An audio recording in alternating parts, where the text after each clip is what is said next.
भारत की पहली आवश्यकता है कि मंत्री की बेटे की किताब और संतरी की बेटे की किताब एक हो।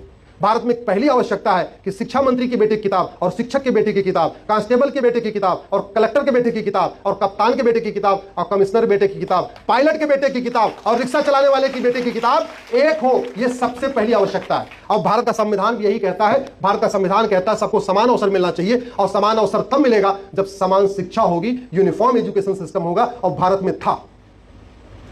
हमने राजा रघु के बारे में लिखता पढ़ा है, रघुकुल प्रीति सदा चली आई, प्राण जाए पर वचन न जाई।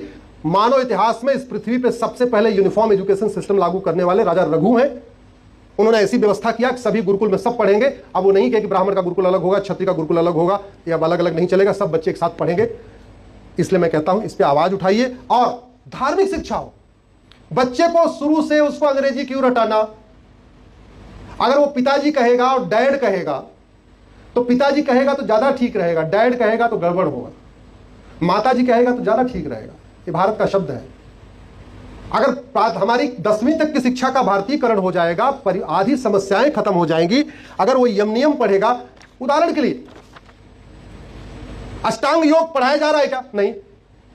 यहां अगर कोई जैन के बच्चे होंगे, अभी पूछो, हाँ भाई 5 टेनेट्स ऑफ जैनिज्म क्या है? नहीं पता। 5 टेनेट्स ऑफ बुद्धिज्म क्या है? नहीं पता। 5 टेनेट्स ऑफ सिखिज्म क्या है? नहीं पता। 10 पिलर्स ऑफ सनातन